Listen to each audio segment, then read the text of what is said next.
mari, une femme, un enfant, un frère, un voisin, une connaissance, c'est quelque chose de sacré. Mais nous voyons que le monde est en train de dépérir. Le monde est en train de dépérir et en train de perdre l'essentiel. C'est-à-dire le monde est en train de perdre le but de Dieu. Qu'est-ce que Dieu cherche? Quand on lit l'écriture dans le livre de Genèse, quand Dieu a créé l'homme, son but ultime, c'était que l'homme et lui soient en relation. Dieu prend en considération la relation.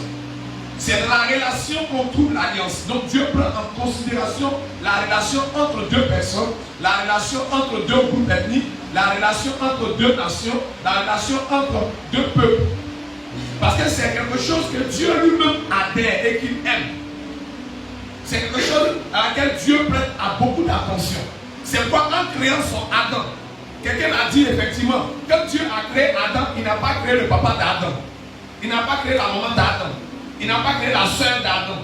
Il n'a pas créé la cousine d'Adam. C'est pas lorsque tu vas te marier que tu laisses la relation maritale pour t'occuper d'un côté parental. Tu ne fais pas mal, mais tu es en train de mal faire aussi. Parce que là, ton côté relation va commencer à dépeindre.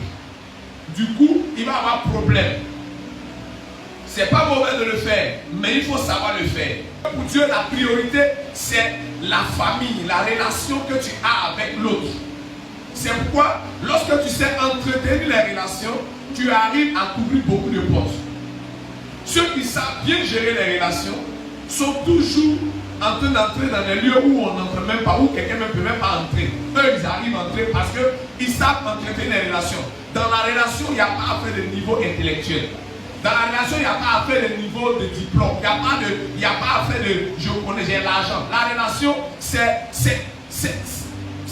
quelque chose d'extraordinaire. C'est-à-dire, ça te lie et cette personne ne te demande pas ce que tu as. Quand il y a relation, on ne demande pas ce que tu as, mais on est attaché à ce que tu nous apportes. Donc, le rôle de la relation, c'est d'apporter quelque chose à l'autre, celui avec qui on est. Donc, la relation, en réalité, permet de pouvoir créer ou veiller sur les intérêts de l'autre. Et si je n'arrive pas à veiller sur les intérêts de l'autre et que je veille seulement sur moi seul, ça sera une relation, mais une relation égoïste, égocentrique. Et quand une fois qu'une relation rentre dans l'égoïsme, c'est fini. Vous allez être dans un foyer et vous allez avoir des problèmes. Parce que l'autre va vouloir qu'on s'occupe de lui et l'autre, soit de qui on s'occupe, tu n'auras pas assez de temps de t'occuper de l'autre. Quand vous serez des amis, vous allez voir que votre relation sera une relation au bout d'un fil.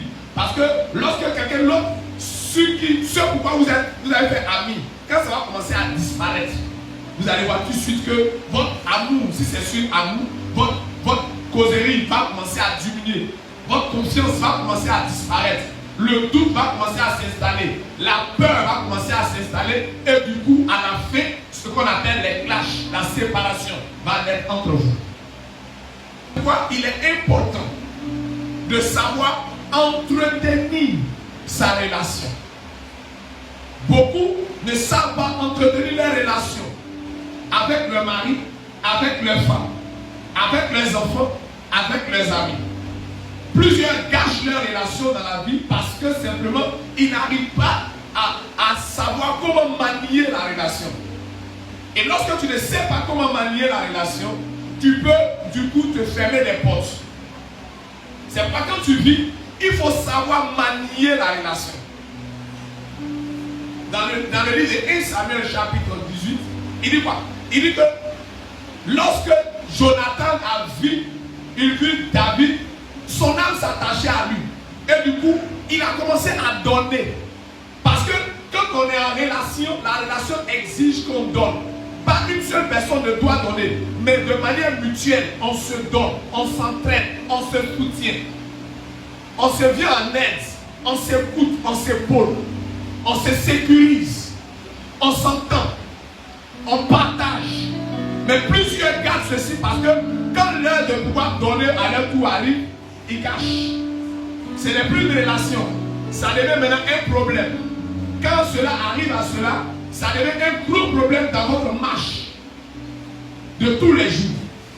Le but de Dieu, en nous créant homme sur la terre, Dieu a un souci. Quand Dieu nous a conçus en famille, monsieur, madame et les enfants, il a créé ici une relation, on appelle ça relation familiale. Une fille qui est née dans la famille, qu'elle se détache de la famille et qu'elle se marie, elle ça va créer à elle aussi sa relation. Mais vous allez voir que si elle n'a pas pris une bonne relation dans la famille où elle est quittée, sa relation sera gâchée là où elle s'en va. Un garçon est né de la famille, qu'il pleure, qu'il n'aime, vous n'allez pas le garder.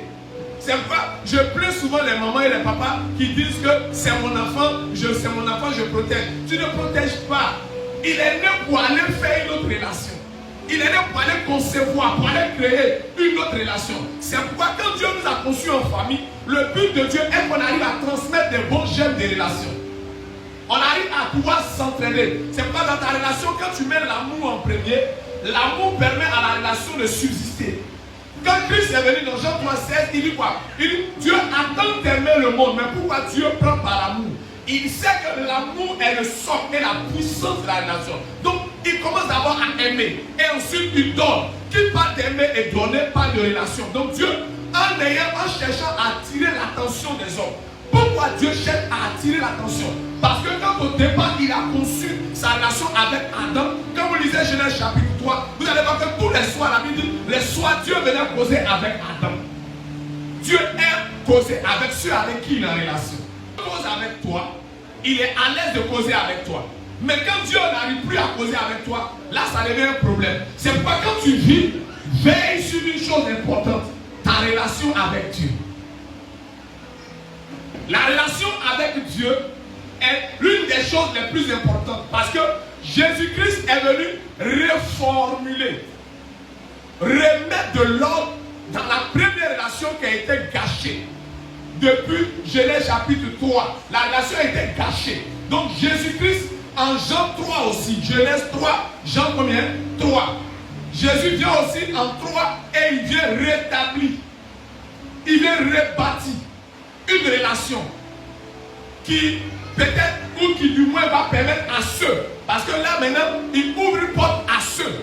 Ce n'est pas à tous, mais à ceux. Mais ça ne l'empêche pas d'aimer ceux aussi qui ne sont pas dedans. Il aime aussi ceux qui ne sont pas encore entrés dans cette alliance. Et il aime aussi ceux qui sont dans cette alliance, dans cette relation. C'est pourquoi, en tant que Dieu, il ouvre toujours la main pour ceux qui sont à l'extérieur et il a la main pour ceux qui sont à l'intérieur. Lorsque tu entres à l'intérieur, c'est à ceux-là que je veux parler. À tous ceux qui m'écoutent loin dans les nations, écoutez très bien. Sachez que lorsque vous vivez, votre relation avec le Saint-Esprit est une chose, c'est la priorité même de votre existence sur la terre. Lorsque votre relation commence à être gâchée, prenons un petit exemple. Vous vivez avec votre épouse ou votre époux. Je ne parle pas de copinage. Ce pourquoi il y a beaucoup de problèmes, c'est parce que les gens ont mal interprété la relation. Ils ont créé le copinage. Le copinage, c'est un ennemi de la relation. Copain-copine, c'est ennemi de la relation. Parce que vous allez arriver à un moment donné, quand l'autre qui ne travaille pas va commencer à travailler, il va te bouer. Tu vas commencer à dire quoi? Que j'ai tout fait, j'ai tout sacrifié sur lui, il ne m'a pas aimé. Mais effectivement, votre relation a été basée sur un amour éphémère. Un amour qui n'a pas de valeur. Mais quand vous êtes marié dans le foyer, et que votre foyer a mal commencé, votre relation peut prendre un coup. C'est pourquoi avant de commencer une relation, la première des choses que Jésus nous a données en Matthieu chapitre 6, verset 33, il dit, cherchez d'abord premièrement, parce que quoi? Le royaume, le règne de Dieu fait asseoir les choses. Si le règne de Dieu n'est pas dans quelque chose, ça ne peut pas s'asseoir. Jésus est venu redéfinir ce que Genèse a dit. Genèse chapitre 1, verset 1, il dit, au commencement Dieu. Jésus dit, cherchez premièrement le règne, c'est-à-dire Dieu. Une fois que ces deux choses sont bien placées, votre relation peut connaître ce qu'on appelle le sucre. Le miel. On se demandait, mais pourquoi est-ce que le Seigneur dit aux enfants d'Israël, sortez de l'Égypte et allez là où le lait et le miel coulent. Mais dites-moi, de quel lait il s'agit? Y avait-il du lait là-bas? Je ne sais pas. Du miel là-bas? Mais ce que j'ai découvert, c'est qu'en Égypte, ils n'ont pas connu ce qu'on appelle le miel. Le miel, ça rafraîchit. Le miel apporte une certaine aisance du corps. Ça permet au corps de pouvoir se dilater d'une manière. Et ça permet au cerveau et au circuit sanguin de se remettre en place. au système de l'homme de se remettre en place. Le miel permet une bonne croissance, une sécurité des hormones et de tout l'organisme. Donc Dieu a le souci spirituel et physique des hommes. En leur disant, allez-y, il y a le lait et le miel, c'est dans l'intention de rétablir la connexion. Ce qui va permettre au sucre, c'est-à-dire le miel, de pouvoir découler de votre intimité avec Dieu.